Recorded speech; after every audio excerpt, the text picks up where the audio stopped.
everyone that's trying to get in shape for summer is doing pretty much the same thing. They are all trying to clean up their diet, restrict their calories, probably go train a little bit more, go to the gym. While none of that's necessarily wrong, and I don't disagree with any of it, I personally hate being in a deficit. It is awful. My performance tanks, my training tanks. I feel like a little string bean. I can't build any muscle. So this year, I'm taking a different approach to getting in shape or summer shredding, if you will, where the mission is to lose body fat, to build muscle, to feel strong, to feel confident.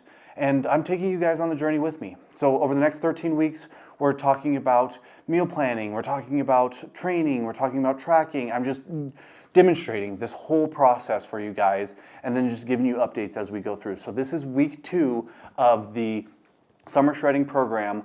And in this video specifically, we're talking about the review for last week. We're going to dive into the nutrition, what went well, what didn't go so well. We're going to look at the training, again, what went well, what didn't go so well. Do a progress report as far as what happened over weeks 1 and 2. And we're going to also talk about the plan for the following week. Any of the resources or meal plans will all be linked down below. If you want to follow along for more information, you can sign up for the email list, but let's go ahead and jump into today's video.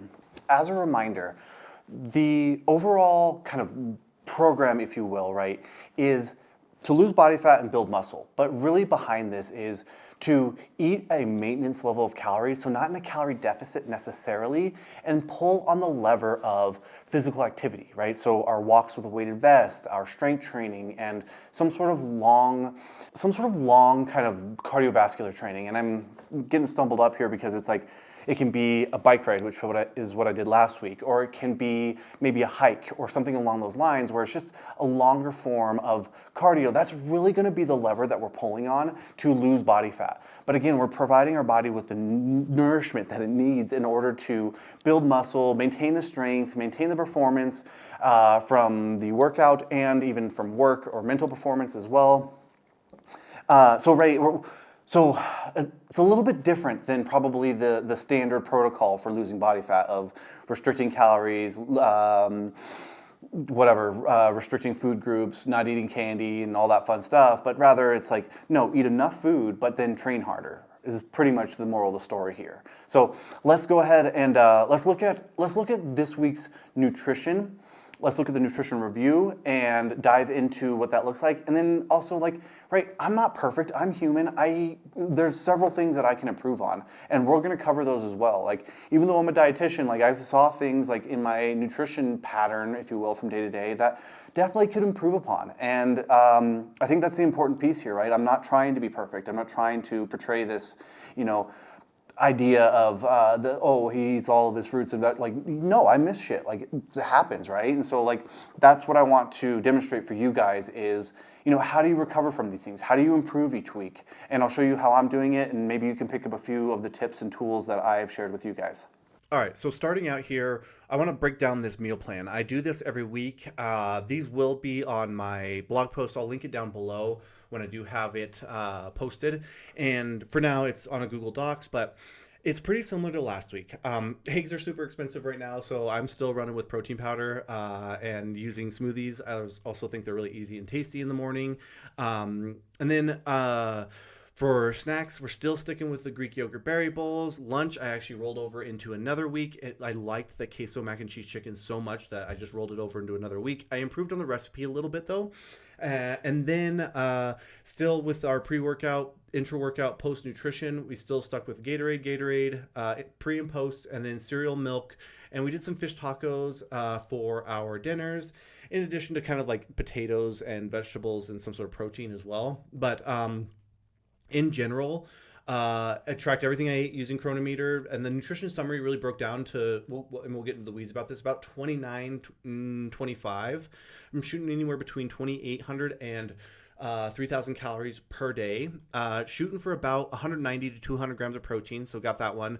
Carbs, I'm shooting for 390. Fats, ideally I'm keeping them at about 55, but I've found that really challenging over the past 2 weeks. But even when you look at the previous meal plan that I did, we'll look at this one. This is the 2917. Last week's were were 82 grams of fat, and then this week the average was 69. So I'm able to bring it down some, but I'm still working on that. Overall fiber intake. So 69 grams of fat, and then fiber intake was 43 grams total. Again, strawberry banana smoothie, ingredients, directions. I'll post this later on, and then here's the calories and macro breakdown. You'll notice like each of the meals, I'm having at least 4 meals that are having somewhere in the range of like 30 to 50 grams of protein, sometimes a little bit higher, like 30 grams here. And then this queso mac and cheese, like I swear this is such a good lunch. I thought it was so easy, super tasty. Overall really, really good recipe. About 600 calories, 64 grams of protein, 8 grams of fiber.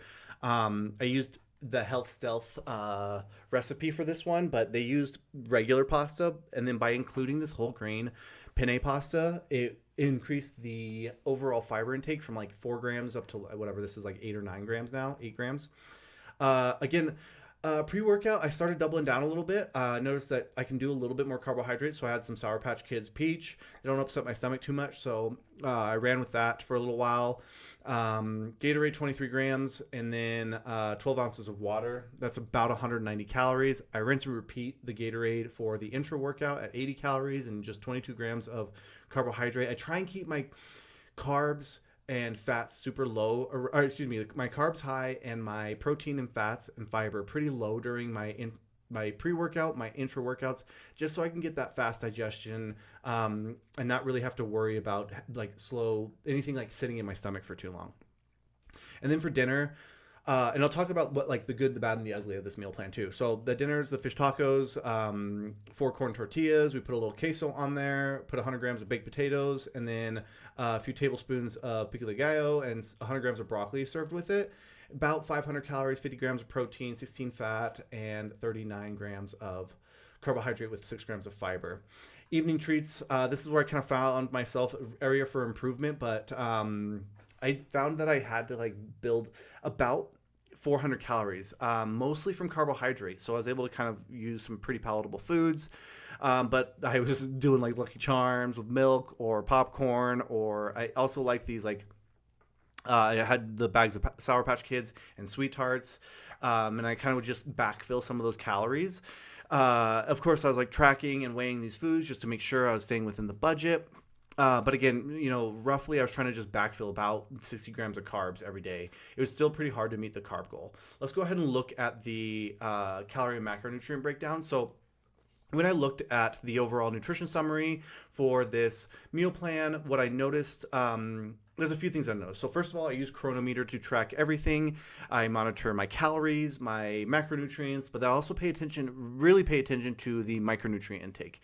Now, what I'm doing here in general is like I kind of follow the framework of like I need to fit into with my calories, so that's the base of it. Then diet composition. I want to make sure I've got lean proteins, whole grains, fruits and vegetables, and low-fat dairy, just to make sure I'm getting the fiber and the micronutrients that I need. And then I kind of plug in, make sure that okay, am I getting the amount of lean protein that I need, and then am I getting the amount of carbohydrates that I need, and then just kind of plugging those with the foods that I need. That's kind of how I do the energy summary breakdown. Again, about 2,900 calories, 200 grams of protein, just shy of 400 grams of carbs, and definitely overshooting my fats still. Overall, like 94% of all targets, suffering in antioxidants. This is the same from last week, so I definitely need to figure out a way to improve it, but my vitamin E intake suffered, and my biotin and choline were both pretty low, but everything else stacked up pretty well here. Right, I'm trying to make sure I'm getting all my B vitamins, choline, folate, vitamin A, your fat-soluble vitamins, and then vitamin C, vitamin D, another fat-soluble vitamin. Vitamin E is also one that suffered, and this is like kind of in the category of antioxidants, so definitely want to try and figure that out coming into this next week. But finally, vitamin K. We had calcium, copper, iron, magnesium, like all of our minerals were flushed out pretty well. Protein, again, we met the requirements for protein. Fats, I would say fats did pretty well this week, although I did go over. I did like 3 grams of omega-3s, a lot of salmon. I ate a lot of salmon this week, and chia seeds probably contributed to that quite a bit. Yep, salmon. The strawberry banana smoothie did. It also has some quinoa in there, oats and chia seeds, which contribute to that. So, and then saturated fat, I was trying to keep, I want to keep it lower. I want to keep saturated fat somewhere in the range of about 5 5 to probably 6% of my total daily calories. So right around that, probably 14 to probably 18 grams of saturated fat per day stays within that range. And it just means like I'm not eating like high fat cheeses. I'm trying to avoid high fat protein sources like beef or like, 80-20 beef, or even like 85-15 ground turkey. Trimming the fat off of pork chops, all that fun stuff. I'm just trying to keep that a little bit lower, and that's how I'm doing it for the most part. Vitamins and minerals are really coming from those food groups that I'm eating. But in general, like, I'm not disappointed with this overall. However, I would say that there is some room for improvement. Like, if we go to one of the days, if we look at the diary, we go back, like, you can see, like, Sour Patch Kids. Like, I had this bag, and it was just kind of hard to stay out of them, to be honest with you. I had Sweet Tarts, Lucky Charms. I averaged about, without, like, taking into account the Gatorades or anything, I averaged about, I think it was somewhere in the range of, like, 475 calories for kind of these like, sweet foods, these high palatable Lucky Charms. Like, just having that kind of shit in the house definitely did impact. I don't think it impacted the success because I stayed within the calories overall, but my thought here is, right, like, I'm coming into this from a perspective of, like, I'm not really restricting food. I'm not really trying to pull back on anything. I'm trying to stay within a calorie budget, meet my food groups, and then beyond that, I'm cool with it, right? And in this, I just see an opportunity for it to improve a little bit. So I think on average, it was about 14% of my calories actually came from essentially junk food. Again, not the end of the world. It's hard to eat 3,000 calories worth of food that's just super clean, and it's also boring and monotonous. Could I see an opportunity for maybe less of this food? Absolutely. I think that coming into the next following weeks, this is definitely an area that I probably want to get maybe from 14% of the calories, or like 500 calories. I'm going to try and get down to, call it, maybe like 300 calories, and keep it like 10% of my total daily calories. And that way I'm just tightening up. I'm just cleaning it up. Like, there's room for opportunity here. And right, making sure that I'm getting all of those other nutrients, vitamin E, biotin, choline, the ones that I'm a little short in, I'm making sure that I'm meeting those and bringing up the overall antioxidant content, right? You're going in training, you're breaking down muscle, like, right, that all requires, a high antioxidant intake. So I think that's the next room for improvement as far as the diet is concerned.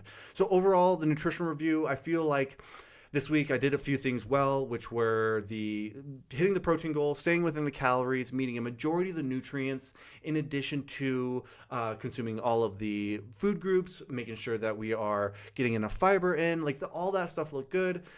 Some areas of improvement for next week are going to be to lower the overall intake of just the highly processed foods, the Lucky Charms, the Sour Patch Kids, the what else? Sweet Tarts is something that I found that I liked a lot this last week. Figuring out more efficient ways to get in those calories that are also going to flush out some of the missing nutrients that I have. So, but I say I give myself, I think we give ourselves a B plus for this last week. And what I would say, like, when we looked at the progress reports, we can look at charts. So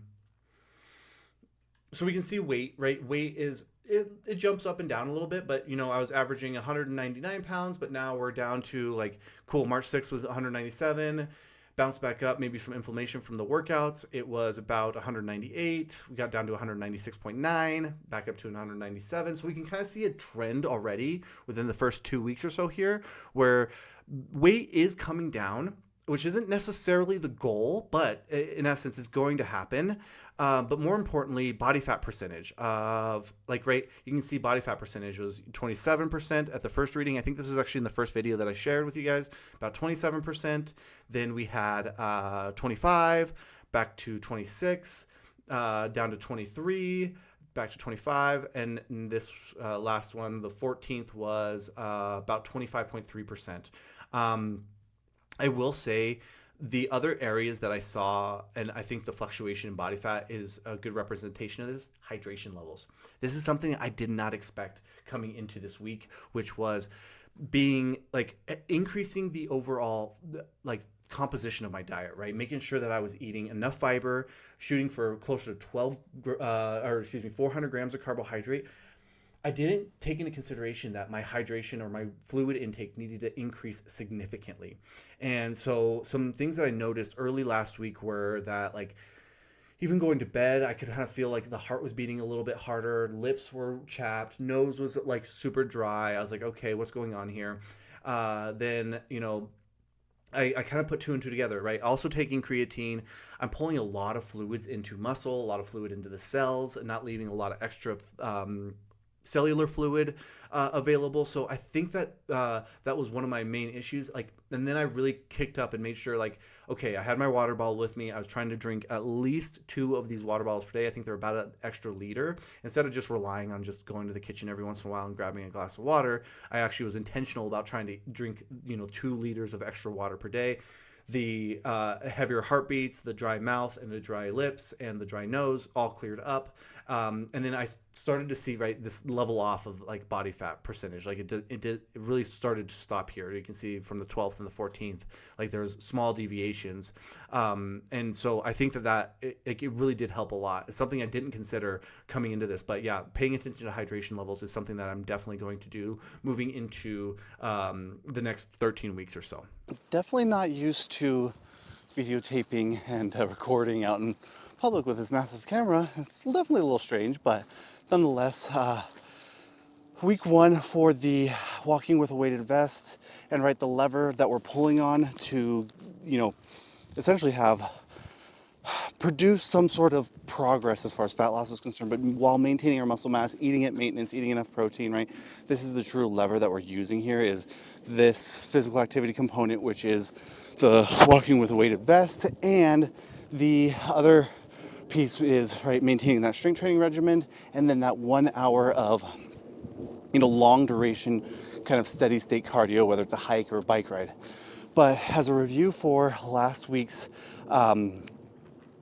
progress, or last week's consistency around the walks, the one thing that I kind of noticed as a trend was I was averaging more or less about 20, maybe 25 minutes, doing that twice per day, walking the little one around our lake here.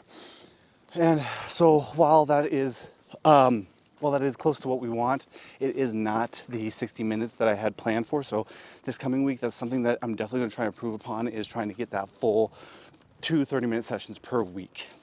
Okay, so for the weighted vest, what I'm using is this 511 weighted vest. It's got like a front and back pouch. Hold on, gotta get you here. It's got a front and back pouch on it.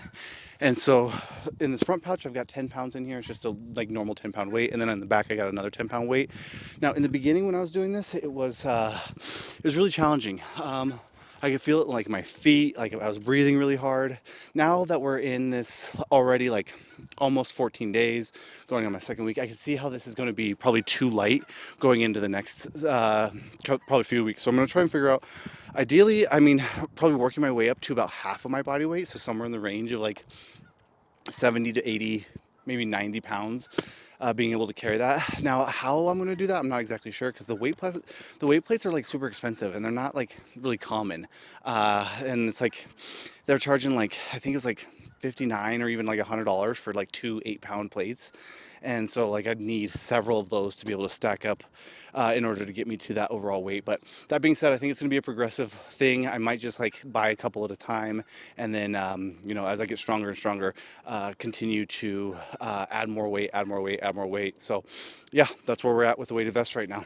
All right, so for the workouts, I've been logging them all on just Apple Notes, where I'll post it up here on the screen as well, but I have kind of 2 designated days, right? And we're doing a upper body day and we're doing a lower body day. Just to keep it simple, I'm doing 2 of those per week, normally going like 2 training sessions, so I'll do lower body, then upper body, normally take a day off, lower body, upper body, take a day off, and then, right, that completes my strength training for the week.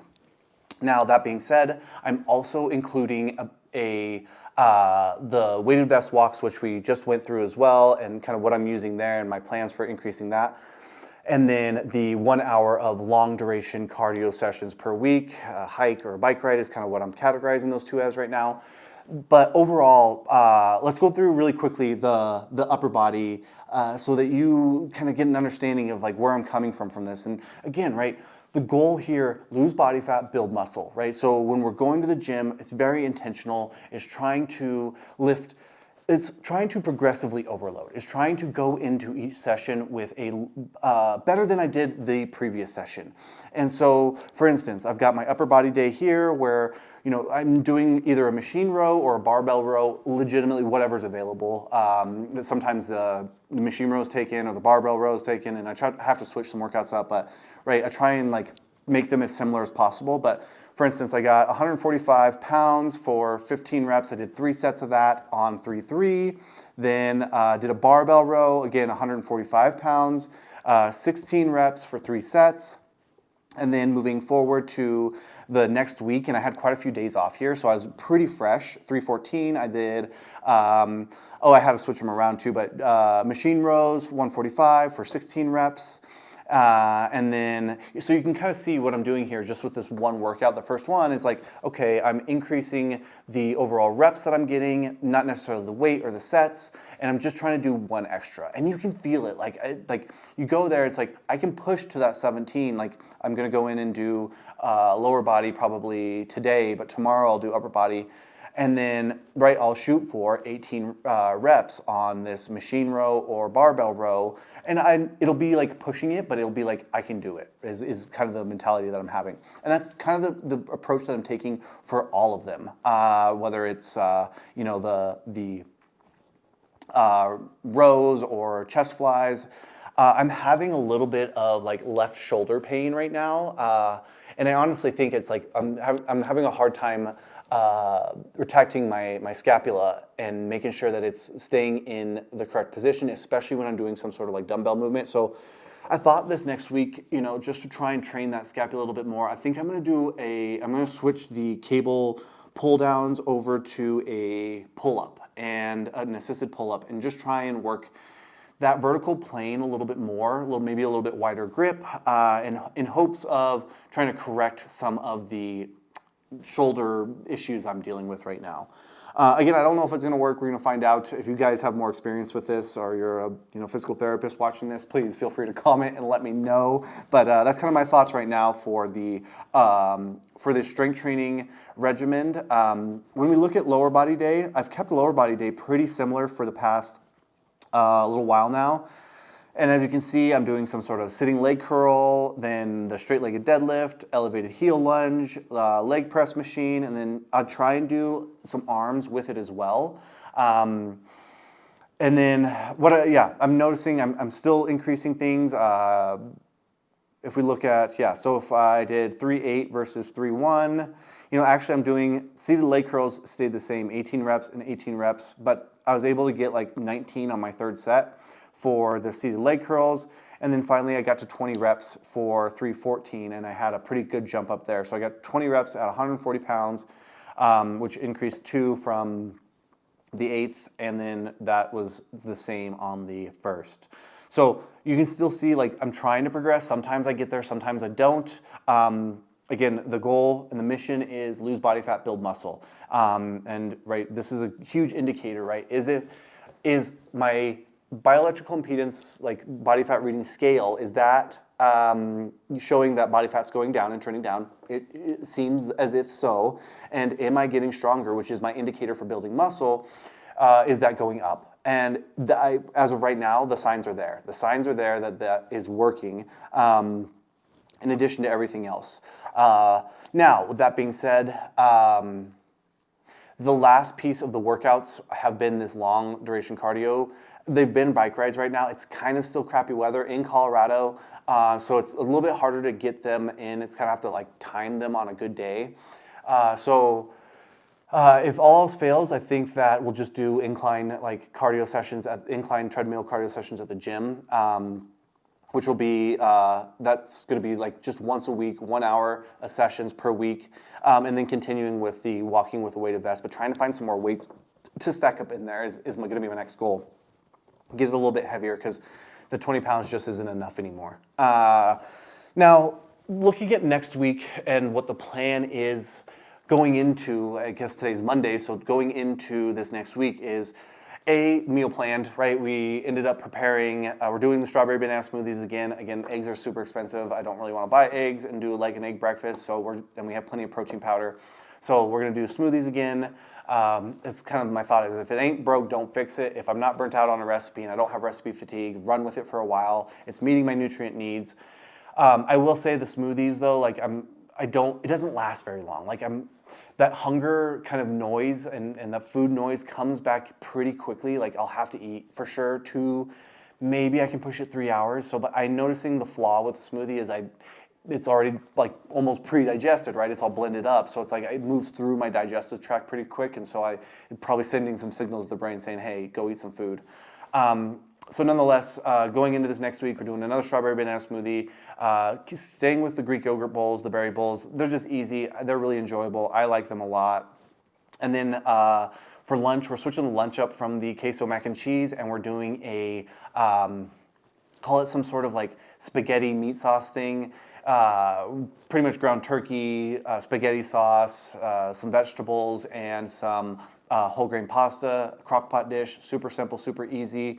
And then for the dinners, we did potatoes last week and the fish tacos. We noticed there wasn't a ton of fiber and it was leaving us to be pretty hungry. And I think what ended up being like the fact that I started like eating Lucky Charms late at night. And like, so my goal here is to try and find more satiating foods. So I'm going back to the quinoa. I'm gonna do a pretty high amount of it for dinner, and really just the mission of dinner is going to be like, let's shut off food noise. Like I'm normally done training around that time. I'm normally like pretty hungry, so the goal will be like, how can I shut off all this food noise and go into the evening without being like wanting to like creep back into the cupboard, right? So that is the mission with dinner. And then overall, maintaining the 4 strength training sessions per week, the 1 hour cardio, increasing the weighted vest walks, making sure that I am getting an hour on that. That's gonna be a priority this week. And then finally, making sure that we are getting that 1 hour cardio per week. The last thing that I'll say is progress reports and updates. I need to get better about taking progress pictures or videos and making sure that I'm getting more scaled weights. As you can see, like I got one on like the 14th, I got one on the 16th. I'd like to have a few more data points going into this next week and in the next 13 weeks. So trying to step on the scale every morning and remembering to do that rather than just every couple of days. So I just have a little bit more information on what the impact of what the nutrition and the training and everything is having on the weight, the body fat, the hydration levels, and so on and so forth. And then just the improvements that we talked about for the nutrition regimen, which is increased fluid intake, decrease overall kind of highly processed foods, trying to get that below 10% of my total daily calories. And then increasing the nutritional content, specifically vitamin E, biotin, choline, and any other nutrients that I was missing. But I think those are the only 3 of several different nutrients. So overall, good week. I think that next week we'll definitely improve upon. But yeah, stay tuned. I think this week we'll also look at, or the next video we'll look at doing a like how I'm doing these progress updates, like what's the weighted scale regimen, what is the body fat regimen, what is the progress pictures and measurement regimen, like what does that actually look like, so you guys can like pull your own progress updates on your end as well. So again, if you guys have any comments, thoughts, or questions, I'd love to hear them down below. If you're following along and you're doing something along like this, please let me know down in the comments below, and then in the description I'll try and put the meal plan and everything else we have going on for this program for the next 13 weeks. So I'll see you guys next time.